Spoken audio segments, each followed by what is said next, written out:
Greetings, everybody. It's RPG Grandma, and continuing with the Warriors of Mars, and we are on races currently. So you have White Martians is another cultural group or racial group that we're going to look at. One of the things I want to remind everybody, regardless of whether it's red, white, black, yellow, or green Martians, even though they have things that make them all Martians, culturally the same, and then they have things that make them specifically this racial type, that racial type.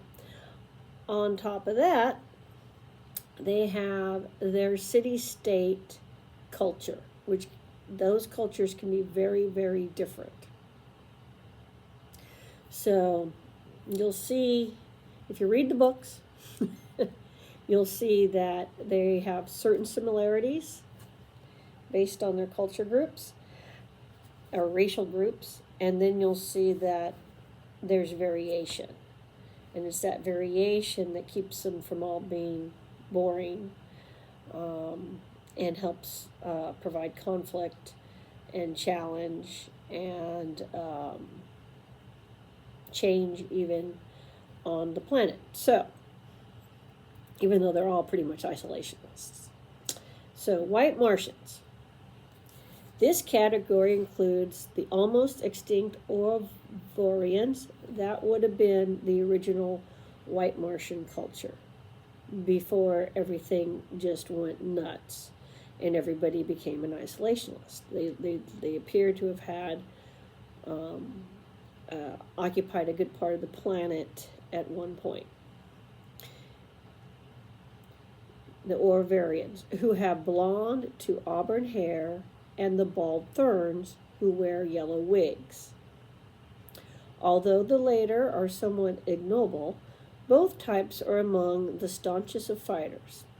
They regard all races as beneath them, although they are somewhat in awe of the firstborn. All Therns are not of equal ability, the best of the type being awarded the title of Holy Therns. These later constitute perhaps a third of the type. The white race comprises perhaps 10% of the Barsoomian population, with the Orovorians having only about 3%. Orovars are found only in lost cities. Therns inhabit the Valley d'Or at the South Pole and some colonies within red Martian cities. So what's going on here? Well, the Orovars, who are in the isolated cities, hiding for the most part, they are completely isolated from everybody else. They are the leftovers of a somewhat advanced society. That is one of the reasons they think they're better than everybody else. They will range in cringe and creepiness and jerkiness on a scale.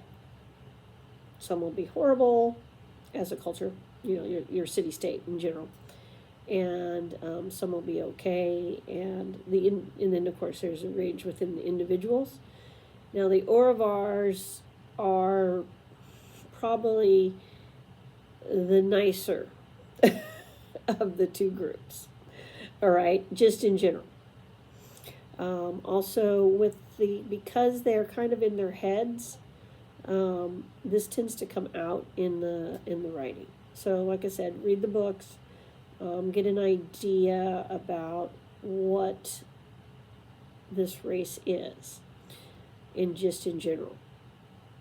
They are the ancients as far as like the red Martians are concerned.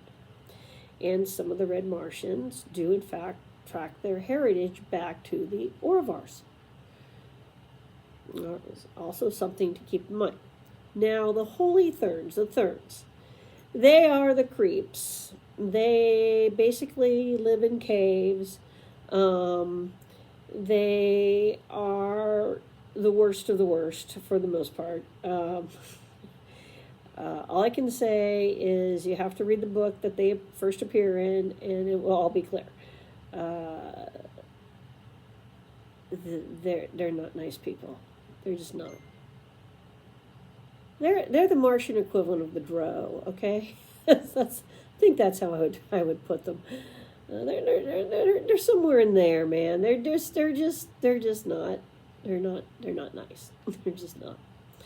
Um, there are some on the moon as well, and I do believe that's a book I still need to read. Like, it was one I haven't found yet. Used, reasonably priced thing. I should do another hunt for it. But and I think those Martians have blue hair, if I remember correctly. Those White Martians. So when you get into the White Martian culture, just know that they know they're better than everybody else, and the Therns. Really, I should just do a video specifically on them, and you'll be like, ooh. But they have colonies, and they make themselves look like red Martians in these colonies, and they pretend to be red Martians. They have their own political goals. They have a vested interest in how they have twisted the overall religious beliefs of the majority of the Martians on the planet, from green men to red men. I do not know if they have any colonies amongst the yellow Martians. They definitely have no colonies amongst the firstborn, the black Martians. The Therns are not beyond cannibalism, if I remember correctly,